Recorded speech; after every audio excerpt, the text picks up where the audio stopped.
Welcome to रँकर्स मेट. विद्यार्थी मित्रांनो, आपल्यासमोर दोन चित्र देण्यात आलेले आहेत.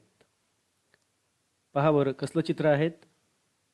बरोबर, चपातीचे चित्र देण्यात आलेले आहेत. कसले? चपाती, ज्याला आपण पोळी देखील म्हणतो. पहा, हे जे पहिलं चित्र आहे याला आपण 1 नंबर देऊयात आणि हे 2 नंबर. बरोबर. आता पहिल्या चित्रात जर बघितलं, आपण निरीक्षण केलं तर आपल्याला कळेल की एक पूर्ण चपाती देण्यात आलेली आहे. एक चपाती. बरोबर ना? आपण या चपातीला काय किती म्हणू? जर आपण मोजणी केली तर किती? एक चपाती असं आपण म्हणू. बरोबर. एक पूर्ण चपाती देण्यात आलेली आहे. इथे एक हा जो अंक आहे, एक हा जो अंक आहे तो काय आहे? पूर्ण अंक. काय आहे? पूर्ण अंक. एक हा जो अंक आहे आपल्याला एक पूर्ण चपाती दर्शवतो. बरोबर. असे पूर्ण अंक जर आपण अजून बघितले, 1, 2, 3, 4, 5 अजून असे काही असतील. हे काय आहेत? पूर्ण अंक आहेत. काय आहेत? पूर्ण अंक. म्हणजे जसं आता इथं एक चपाती दिलेली आहे म्हणून एक चपाती आपल्या डोळ्यासमोर येईल. 2 चपाती जर म्हटलं तर 2 चपात्या आपल्या डोळ्यासमोर येतील. बरोबर की नाही? हे पूर्ण अंक आहेत. आता पुढच्या चित्राकडे आपण जाऊयात. बघा, पुढच्या चित्रामध्ये काय केलेलं आहे? ह्या एका चपातीचे आपण 2 समान भाग केलेले आहेत. एका चपातीचे किती? 2 समान भाग. हा एक आणि हा दुसरा भाग. हिला आपण अर्ध्यामधून ही चपाती आपण मोडलेली आहे आणि म्हणून याचे 2 समान भाग झालेले आहेत. आता आपल्या भाषेत जर आपण हा एक भाग घेतला, चपातीच्या हे 2 समान जे भाग केले आहेत त्यापैकी जर आपण हा एक भाग घेतला तर याला आपण आपल्या भाषेत काय म्हणतो? अर्धी चपाती. बरोबर ना? अर्धी चपाती. आपण जेवण करताना बऱ्याच वेळेस बोलतो की अजून अर्धी चपाती द्या. बरोबर. अशा पद्धतीने हा एक भाग जो आहे तो अर्ध्या चपातीचा आहे. आता तुम्हाला जर सांगितलं की जसं वरच्या चित्रामध्ये इथे एक चपाती म्हटलेला आहे, एक हा पूर्ण अंक आहे. तसं जर हे एक चपाती जसं म्हटलेलं आहे तसं अर्धी चपाती जी आहे तिचं जर गणिती भाषेत तुम्हाला सांगितलं की हे गणिती भाषेत कोणत्या प्रकारे लिहिता येईल, तर तुम्हाला सांगता येईल का? अर्धी चपाती हे आपण म्हटलेलं आहे, परंतु अर्धी चपातीला जर तुम्हाला गणिती भाषेत लिहायला सांगितलं तर कोणत्या प्रकारे तुम्ही लिहिणार? नाही सांगता येणार. ठीक आहे, मी सांगतो. बघा, आता ह्या एक पूर्ण चपातीचे आपण किती भाग केलेले आहेत? 2 भाग. हा एक भाग आणि हा दुसरा भाग. बरोबर. म्हणजेच एक चपातीचे आपण 2 भाग केलेले आहेत. समान भाग आहेत 2, म्हणून इथं आपण 2 लिहूयात. 2 समान भाग आहेत. किती भाग आहेत समान? 2, म्हणून आपण खाली 2 लिहिला. आता अर्धी म्हणजे काय? तर या 2 भागांपैकी हा एक भाग आणि हा एक भाग, या दोघं भागांपैकी फक्त किती आपण एकच भाग घेतोय तेव्हा अर्धी चपाती होईल ना. दोघं भागांपैकी फक्त हा एक भाग आपण घेत आहोत तेव्हाच अर्धी चपाती होईल. बरोबर की नाही? दुसरा भाग घेतला तर पूर्ण होईल.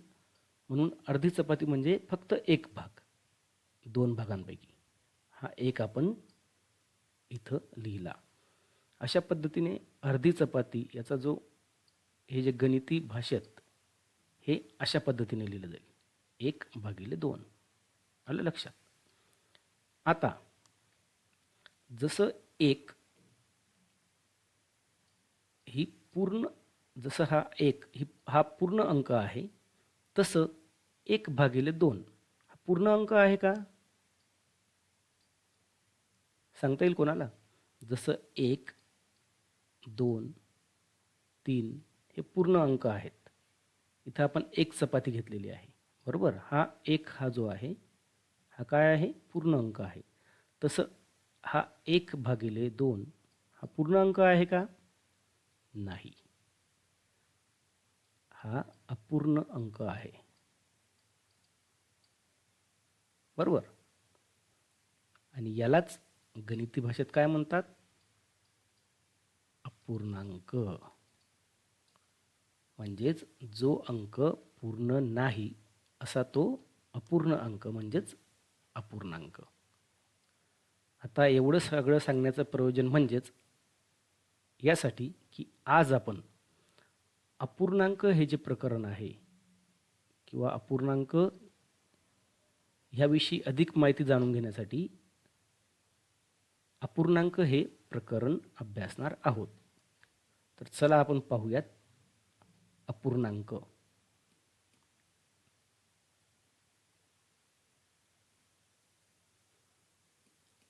आता अपूर्णांक म्हणजे काय हे आपण समजून घेतलं की अपूर्णांक कशाला म्हणतात. तरी एकदा आपल्याला पुन्हा आपल्या प्रकरणाचं नाव लिहून अपूर्णांक म्हणजे काय हे आपण एकदा समजून घेऊयात. बघा, नाव काय आहे? अपूर्णांक. नावावरूनच आपल्याला गोष्टी बऱ्याच कळून जातात. इथे जर आपण बघितलं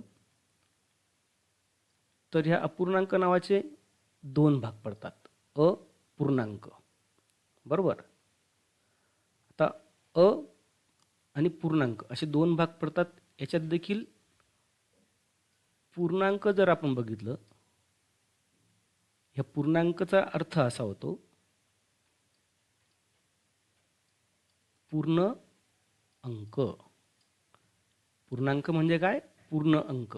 जसे की आपण बघितलं 1, 2, 3, 4, 5 हे काय आहेत? पूर्ण अंक आहेत. याच्यामधून आपल्याला पूर्ण अंकांचा किंवा वस्तूंचा बोध होत असतो. हे आहेत पूर्ण अंक. आता अपूर्णांक म्हणजे काय? तर जे पूर्ण अंक नाहीत, पूर्ण अंक नाहीत ते काय? अपूर्णांक. आलं लक्षात? म्हणजेच पूर्ण अंक नाही त्याला आपण काय म्हणू? अपूर्णांक किंवा अपूर्णांक. आता बघा, आपण इथं पुन्हा एकदा पाहूयात की ही एक चपाती देण्यात आलेली आहे. पहिलं चित्र जर आपण बघितलं, एक चपाती. इथं 1 हा जो आहे पूर्ण अंक आहे. परंतु जेव्हा ह्या एक चपातीचे आपण 2 समान भाग केलेत, 1 आणि 2, 2 समान भाग केलेत, त्यापैकी हा जो एक भाग आहे हा जर आपण घेतला तर तो आपण गणिती भाषेत कसा लिहितो? त्याला आपण अर्धी चपाती म्हणतो, बरोबर. मग आपण हे समजून घेतलं, परंतु पुन्हा एकदा लिहून घेऊयात. याला आपण गणिती भाषेत कसं लिहितो? अर्धी चपाती म्हणजे अर्धा आहे. गणिती भाषेत कसं लिहू? तर एकूण किती भाग आहेत? 1 आणि 2. एकूण भाग आहेत 2. त्यापैकी किती भाग घेतला आपण? त्यापैकी फक्त हा एक भाग घेतला. 1 म्हणजेच अर्धी चपाती गणिती भाषेत आपण 1/2 असं लिहू, बरोबर. म्हणजेच हा अर्धा भाग आणि हा अर्धा भाग असं लिहिलं तरी चालेल, बरोबर. हे दोघं मिळून काय होईल? एक चपाती पूर्ण होईल, बरोबर की नाही. हा अर्धा भाग आणि हा अर्धा भाग हे दोघं भाग मिळून काय होईल? एक चपाती पूर्ण होईल. आता हे याला आपण काय म्हणतो? मग 1/2 याला आपण काय म्हणतो? अपूर्णांक. यालाच आपण काय म्हणतो? अपूर्णांक. गणिती भाषेत याला आपण अपूर्णांक असे म्हणतो. आता यातील हा जो 1 आहे याला म्हणतात अंश. लक्षपूर्वक समजून घ्या. यातील 1 हा जो अंक आहे याला म्हणणार अंश. अपूर्णांकामधील 1/2 हे जे देण्यात आलेलं आहे त्यापैकी 1ला म्हणतात अंश आणि 2 किंवा जो खालचा जो अंक असणार आहे त्याला म्हणणार आपण छेद. काय म्हणतात? छेद. म्हणजेच वरचा जोही अंक असणार आहे त्याला आपण म्हणणार अंश आणि खाली जो अंक असणार आहे त्याला आपण म्हणणार आहे छेद. अंक असू द्या, संख्या असू द्या. वरच्या अंक किंवा संख्येला अंश म्हणणार आणि खालच्या अंक किंवा संख्येला काय म्हणणार? छेद म्हणणार. याचं जर आपण वाचन केलं तर हा पूर्णांक तयार झालेला आहे. याचं जर आपण वाचन केलं तर त्याचं वाचन कसं होईल? 1 अंश छेद किती आहे? 2.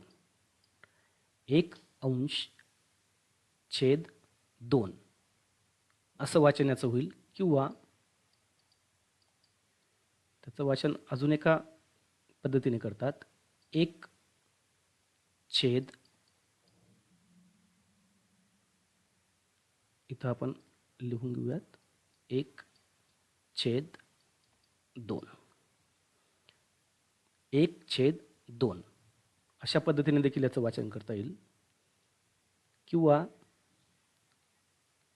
इथं आपण आधी जे लिहिलं आहे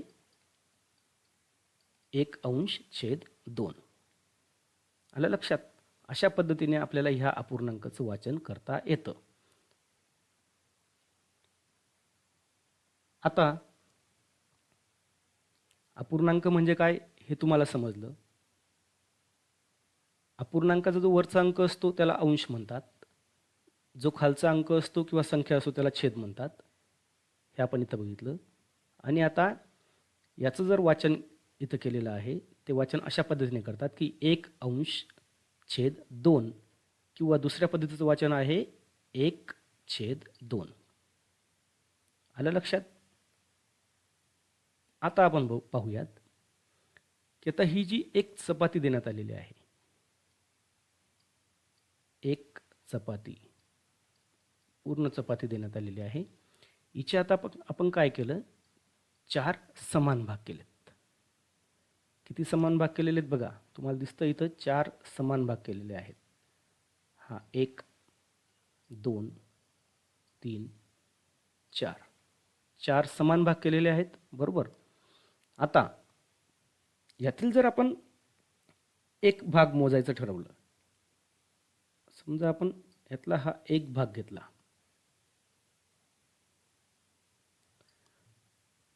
आणि आपल्याला विचारलं की हा एक भाग म्हणजे किती? आपण याला काय म्हणतो? जसं आपण अर्धी चपाती असं म्हणतो तसं याला काय म्हणतो आपण? आपल्या भाषेत आपण चतकोर चपाती असं म्हणतो किंवा गणिती भाषेत पाव चपाती. बरोबर. पाव भाग, चपातीचा पाव भाग म्हणजेच पाव चपाती. आता याला गणिती भाषेत कसं लिहिणार मग? पहा. किंवा अपूर्णांकात. आता आपण अपूर्णांकात म्हणूया. अपूर्णांक तुम्हाला समजलेला आहे. आता ह्या चपातीचे 4 समान भाग केलेत त्यापैकी एक भाग जो पाव भाग आहे त्याला आपण अपूर्णांकात कसं लिहिणार? तर बघा, एकूण किती भाग केलेले आहेत समान? 4 भाग केलेले आहेत. म्हणून 4 आपण छेदाच्या ठिकाणी लिहायचा आहे. आणि त्यापैकी किती भाग सांगितला आपल्याला? फक्त एक भाग. बरोबर ना? 4 पैकी फक्त किती? एक भाग. म्हणजेच एकूण किती भाग समान केलेले आहेत? तर 4 भाग केलेले आहेत. हा 1, हा 2, 3 आणि 4. 4 समान भाग केलेत म्हणून आपण छेदाच्या ठिकाणी काय लिहिलं?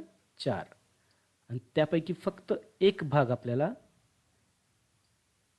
विचारलेला आहे म्हणून तो एक आपण अंशच्या ठिकाणी इथं लिहिलेला आहे. आलं लक्षात? म्हणजेच हा पूर्णांक काय तयार झाला? 1 अंश छेद 4. काय येईल याचं वाचन?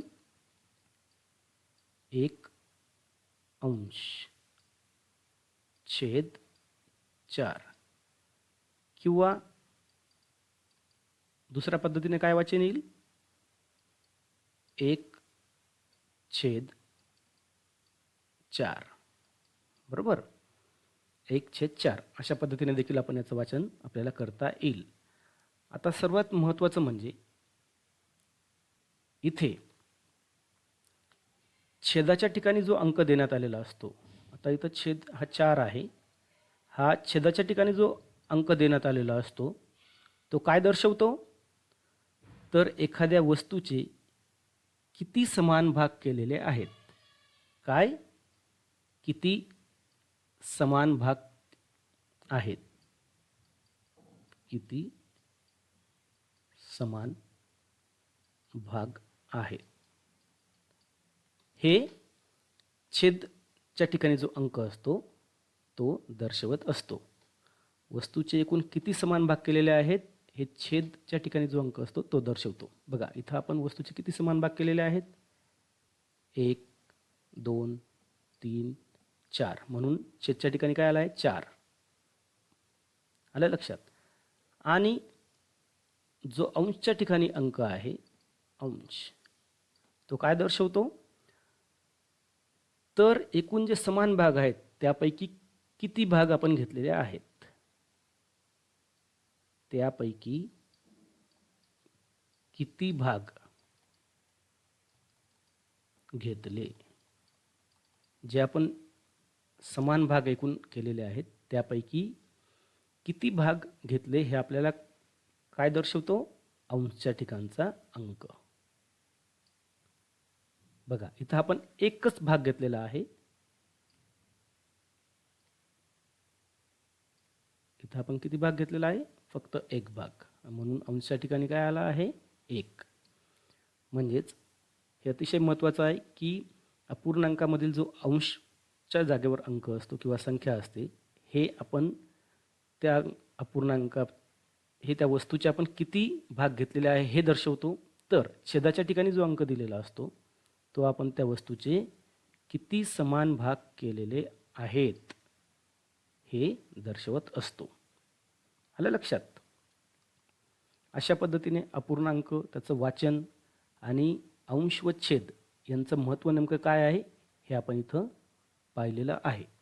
आता पुढे पहा, एक समजा आपण एक आकृती घेतली, समजा आपण एक आकृती काढूया. आपण एक चपातीचीच आकृती घेऊया समजून घेण्यासाठी. आता ह्या चपातीची आपण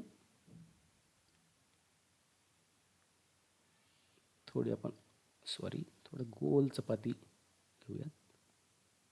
पूर्ण गोल येणार नाही, ठीक आहे. एक चपाती आपण इथं काढलेली आहे. ओके. आता ह्या चपातीचे आपण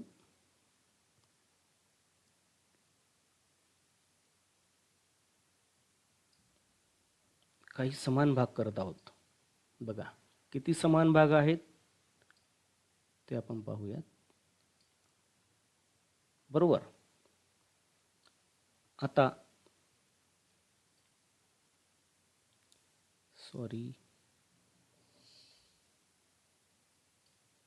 ह्या चपातीचे आपण हे समान भाग केलेले आहेत. आता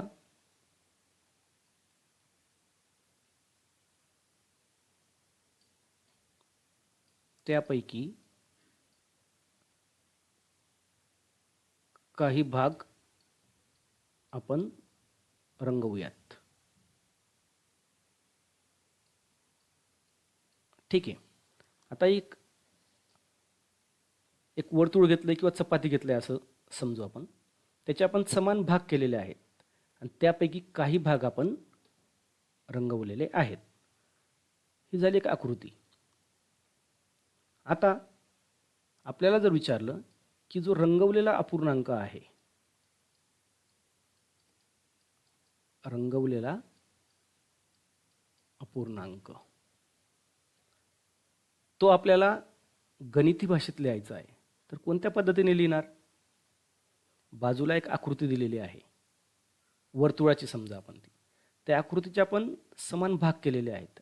त्यापैकी जे काही भाग आपण त्यांना रंग दिलेला आहे, तर जो रंगवलेला जो भाग आहे तो अपूर्णांकात तुम्ही कसं दाखवणार हे इथं आपल्याला जर सांगितलं तर पहा, आपण आता मगाशी अभ्यासलं आहे, अंश आणि छेद हे दोन भाग अपूर्णांकात आहेत, हे आता तुम्हाला कळलेलं आहे. त्यापैकी छेदाच्या ठिकाणी काय येईल सांगा बरं आता. बरोबर, आकृतीचे किती समान भाग केलेले आहेत ते एकूण भाग छेदाच्या ठिकाणी येतात, हे आपण अभ्यासलं आहे.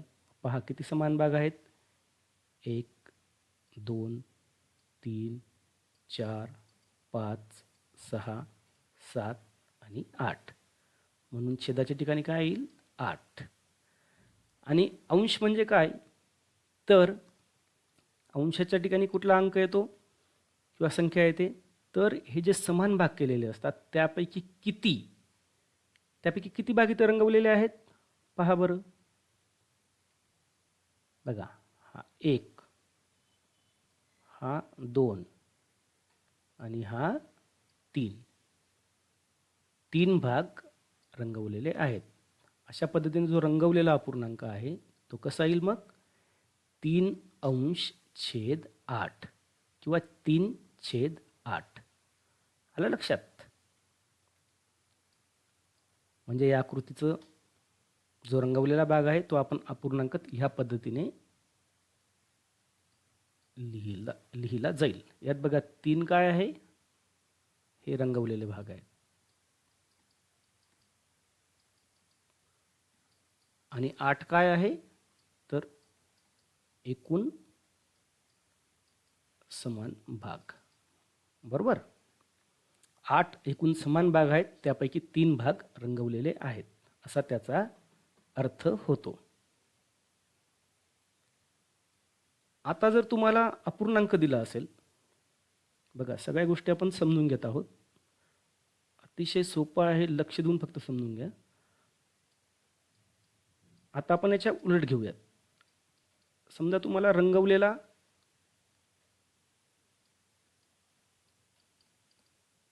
अपूर्णांक जर दिलेला असेल, आता आपण घेतलं 2/6, समजा आपण हा अपूर्णांक घेतलेला आहे. तुम्हाला जर सांगितलं की हे तुम्ही आकृतीमध्ये हा दर्शवा, तर कशा पद्धतीने दर्शवता येईल पहा बरं. तुम्ही इमॅजिन करू शकतात, मी तुम्हाला समजावून देतो. बघा, समजा आपण हे इथं हा भाग दर्शवण्यासाठी एक वर्तुळ घेऊया.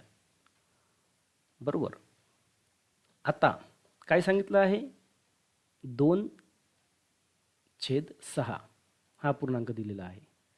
आपल्याला रंगवलेला अपूर्णांक इथं दाखवायचा आहे आकृतीमध्ये.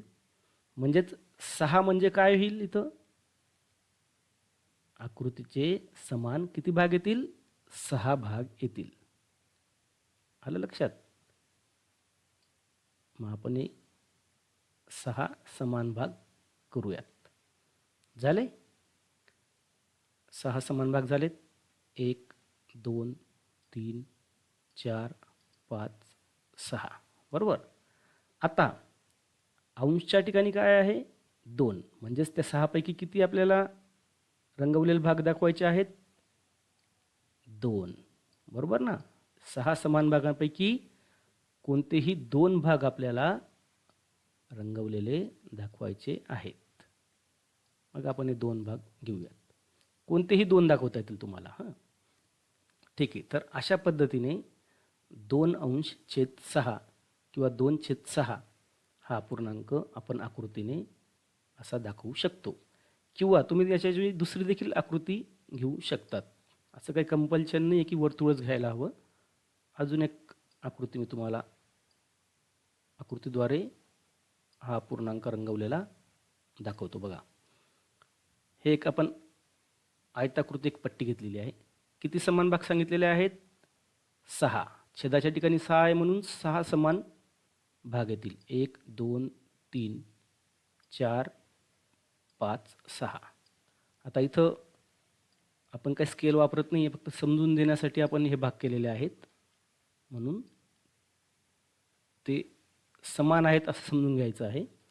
किती झाले? 1 2 3 4 5 6. 6 समान भाग झालेत. आता या 6 पैकी अंशच्या ठिकाणी काय आहे? 2. म्हणजेच 6 पैकी किती? 2 भाग. मग कुठलेही 2 भाग तुम्ही रंगवू शकता. आधीचेही 2 घेतले तरी चालेल. हा 1 घेतला आणि 1 वाटल्यास आपण इथला घेऊया. अशा पद्धतीने हे 2 भाग. इथं देखील तुम्ही घेऊ शकतात, काही हरकत नाही. कोणतेही 2 भाग रंगवलेले. अशा पद्धतीने आपण हा रंगवलेला अपूर्णांक दर्शवू शकतो. आलं लक्षात? म्हणजेच तुम्हाला आकृती दिलेली असेल आणि त्याचं जर अपूर्णांकात लिहायला सांगितलं असेल तरी लिहू शकतात, किंवा अपूर्णांक दिलेला असेल त्याची आकृती जरी काढायची असेल तरी तुम्ही आता काढू शकणार आहात. आता लक्षात ठेवायचं आहे, एका वस्तूचे 4 समान भाग केले व त्यापैकी 3 भाग घेतले तर व्यवहारी अपूर्णांकात ते 3/4 असे लिहितात. यातील 3ला अंश तर 4ला छेद असे म्हणतात. वाचताना 3/4 किंवा 3/4 किंवा 3/4 असे याचे वाचन होते. हे आपण सगळं बघितलेलं आहे. पुन्हा एकदा आपली रिव्हिजन व्हावी म्हणून आपण इथं घेतलेलं आहे 3/4. 3 काय आहे? अंश. 4 काय आहे? छेद. याचे वाचन काय आहे? 3/4 किंवा 3/4 किंवा 3/4.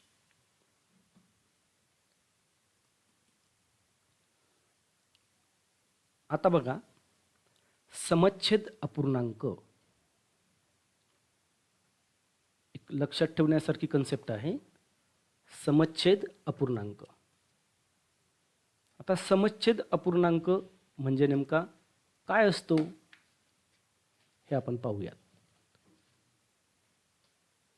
बघा, ज्या अपूर्णांकाचे छेद समान असतात त्यांना समच्छेद अपूर्णांक असे म्हणतात. समच्छेद. बघा इथं आपण नाव लिहूयात. समच्छेद हा जर आपण शब्द बघितला तर इथं 2 शब्द मिळून हा तयार झाला आहे, सम आणि छेद. सम म्हणजे काय? समान, सारखे. बरोबर. मग ज्या अपूर्णांकाचे छेद समान आहेत किंवा सारखे असतात, समान असतात, त्यांना आपण समच्छेद अपूर्णांक असे म्हणतो. खाली जे उदाहरण दिलेलं आहे बघा, 4/5, 6/5, 8/5. बघा, सर्वांचे छेद काय आहेत? समान आहेत. 5 इथं आहे, इथं देखील 5 आहे छेदाच्या ठिकाणी, आणि इथं देखील छेदाच्या ठिकाणी 5 आहे. म्हणजेच प्रत्येक अपूर्णांकाचा जो छेद आहे तो सारखा आहे, 5. बरोबर. म्हणून हे जे अपूर्णांक आहेत त्यांना काय म्हणू आपण? समच्छेद अपूर्णांक. काय म्हणणार आहोत? समच्छेद अपूर्णांक. सर्वांचे छेद काय आहेत? सारखे आहेत, समान आहेत. आलं लक्षात? जर इथं एखाद्याचा जरी छेद वेगळा राहिला असता तर तो समच्छेद अपूर्णांक राहिला असता का? नाही. सर्वांचे जे छेद आहेत ते समानच आहेत आणि म्हणून यांना आपण काय म्हणतो? समच्छेद अपूर्णांक. आता बघा, अतिशय महत्त्वाचं, जर अपूर्णांकाचे छेद समान असतील आणि तुम्हाला जर सांगितलं की याच्यापैकी कुठला अपूर्णांक हा लहान आहे किंवा मोठा आहे, तर याच्यासाठी काही गोष्टी लक्षात ठेवायच्या आहेत. जर अपूर्णांकाचे छेद समान असतील, आता उदाहरणार्थ 8/5 आणि 6/5 हे 2 अपूर्णांक आपण घेतलेले आहेत. दोघांचेही छेद आहेत ते काय आहेत? समान आहेत, म्हणून हे काय आहेत, समच्छेद अपूर्णांक. आता याच्यामध्ये कुठला अपूर्णांक लहान आहे आणि कुठला मोठा आहे हे जर ठरवायला सांगितलं तर कसं ठरवणार? तर ज्या अपूर्णांकाचा अंश मोठा तो अपूर्णांक मोठा. सोपा आहे अगदी. जेव्हा अपूर्णांकांचे छेद समान असतील तेव्हा ज्या अपूर्णांकाचा अंश मोठा तो अपूर्णांक मोठा. आता इथं 6 आणि 8 यांच्यामध्ये मोठा कोणता आहे? 8 हा मोठा आहे 6 पेक्षा. म्हणून ह्या दोन समच्छेद अपूर्णांकांमध्ये 8/5 हा 6/5 पेक्षा मोठा अपूर्णांक आहे. आलं लक्षात? समच्छेद अपूर्णांकांमध्ये ज्या अपूर्णांकाचा अंश मोठा असेल तो अपूर्णांक मोठा. आणि जर छेद समान आहेत तर ज्या अपूर्णांकाचा अंश लहान तो अपूर्णांक काय असणार आहे? लहान असणार आहे. बघा 6 आणि 8 याच्यामध्ये लहान कोणता आहे?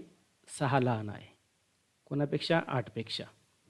म्हणून अपूर्णांक जेव्हा आपण तुलना करूयात समच्छेद अपूर्णांकाची तेव्हा 6/5 हा अपूर्णांक लहान असणार आहे. कोणापेक्षा? 8/5 ह्या अपूर्णांकापेक्षा.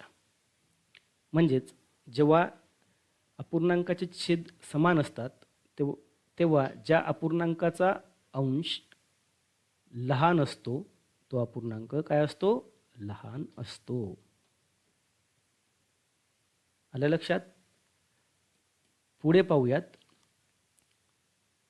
जर अपूर्णांकाचे अंश समान असतील तर ज्या अपूर्णांकाचा छेद लहान तो अपूर्णांक मोठा असतो. पहा, आता आपल्याला काय म्हटलंय? अंश समान म्हटलेलं आहे. आता बघा 3/5 आणि 3/7 हे दोन अपूर्णांक घेतलेले आहेत. दोघांचाही अंश काय आहे? समान आहे. इथं देखील 3 हा अंशाच्या ठिकाणी आहे तर इथं देखील 3 अंशाच्या ठिकाणी आहे. म्हणजे दोघं अपूर्णांकाचा अंश काय आहे? समान. आता अशा वेळी जर तुम्हाला सांगितलं की ह्यामध्ये कुठला अपूर्णांक लहान आहे आणि कुठला मोठा आहे तर बघा, जर अपूर्णांकाचे हे अंश समान असतील तर ज्या अपूर्णांकाचा छेद लहान असतो तो अपूर्णांक काय असतो? मोठा असतो. आता 5 आणि 7 याच्यामध्ये लहान काय आहे? 5 आहे. बरोबर? त्यामुळे 3/5 हा जो अपूर्णांक आहे तो मोठा असणार आहे. कोणापेक्षा? 3/7 पेक्षा. कारण याची जर आपण किंमत काढली, जर तुम्ही भाग दिला तर याची जी किंमत येईल बघा, भाग 3ला 5ने जर भाग दिला, भाग जात नाही म्हणून 0 घेतो आपण. आता पॉईंट म्हणजे पूर्णांक 30 तयार होईल. 3 वर 0 घेतला. 30ला जर 5ने भाग दिला, 5×6 = 30. म्हणजे ही याची काय आली? याची व्हॅल्यू आली, याची किंमत आली.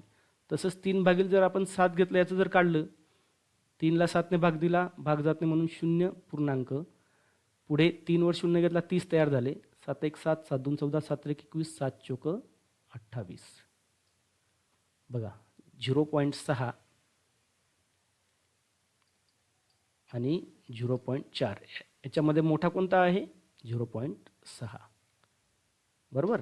म्हणून हे सिद्ध होतं की जर समान अंश अपूर्णांकाचे असतील तर ज्या अपूर्णांकाचा छेद लहान तो अपूर्णांक मोठा. आलं लक्षात? म्हणून 3/5 हा मोठा आहे कोणापेक्षा? 3/7 पेक्षा. मग जर तुम्हाला सांगितलं अजून की कोणता अपूर्णांक लहान असणार आहे दोघांमध्ये तर तुम्ही सांगू शकणार आहेत 3/6, 3/5. याच्यामध्ये जर तुम्हाला सांगितलं की दोघांचा अंश समान आहे तर कुठला अपूर्णांक आता लहान आहे तर तुम्ही निश्चित सांगणार की 3/7 हा 3/5 पेक्षा काय आहे, लहान आहे. आलं लक्षात? म्हणजेच जेव्हा अपूर्णांकाचे अंश समान असतील तर ज्या अपूर्णांकाचा छेद मोठा असेल तो अपूर्णांक काय असणार आहे, लहान असणार आहे. बरोबर. 7 हा 5 पेक्षा काय आहे, मोठा आहे. 7 हा 5 पेक्षा काय आहे, मोठा आहे. आणि म्हणून 3/7 हा अपूर्णांक लहान आहे. कोणापेक्षा? 3/5 पेक्षा. अशा पद्धतीने आपण अपूर्णांकाचा लहान मोठेपणा आपल्याला ठरवता येऊ शकतो.